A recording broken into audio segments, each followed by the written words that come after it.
Ça, c'est une chemise des hirondelles. C'est une des chemises qu'on fait, ça fait partie de la gamme de vêtements qu'on a là. Donc c'est du coton bio, ça a été tissé au tissage de Charlieu, qui est dans Charlieu, comme son nom l'indique, en Rhône-Alpes, et qui a été confectionné par notre atelier JRH qui est situé à Grenoble. C'est du solide. On dit pour que la mode dure plus qu'un printemps, il y a le fait qu'on a envie de faire des produits qui soient solides. C'est pour ça qu'on travaille. Mais il y a une notion de durabilité, notamment dans la démarche éco-responsable. Aujourd'hui, dans la mode de certaines enseignes, il y a des nouvelles collections tous les 15 jours et c'est vraiment ce qu'on veut absolument pas. Donc nous, on s'extrait complètement de ce mode de consommation et de fabrication et de production parce qu'on produit par rapport à ce qu'on trouve. Il y a un tisseur et un atelier de confection. Pour le tissu, ils sont 70 au tissage de Charlieu. Pour l'ennoblisseur, ils sont je dirais quand même entre 5 et 10. Ouais.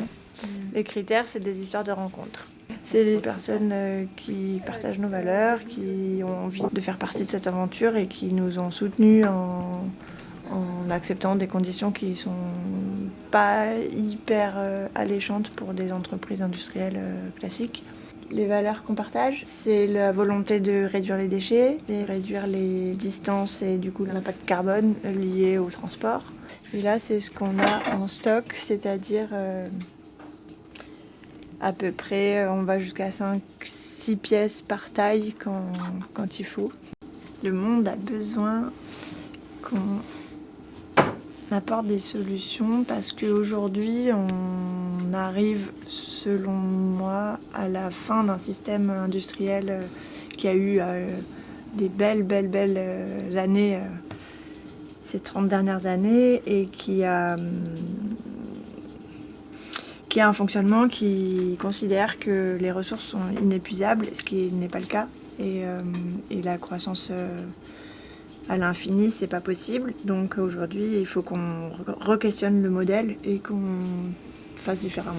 Et avec les hirondelles, on fait par rapport au tissu qu'on a. C'est-à-dire qu'on a développé un produit par rapport à ce qu'on avait. Et maintenant qu'on a certains produits qui sont développés, on en a une dizaine, et ben, au fur et à mesure qu'on trouve du tissu, on choisit dans quel modèle on va le faire. On fait beaucoup en direct avec l'atelier ou avec l'artisan.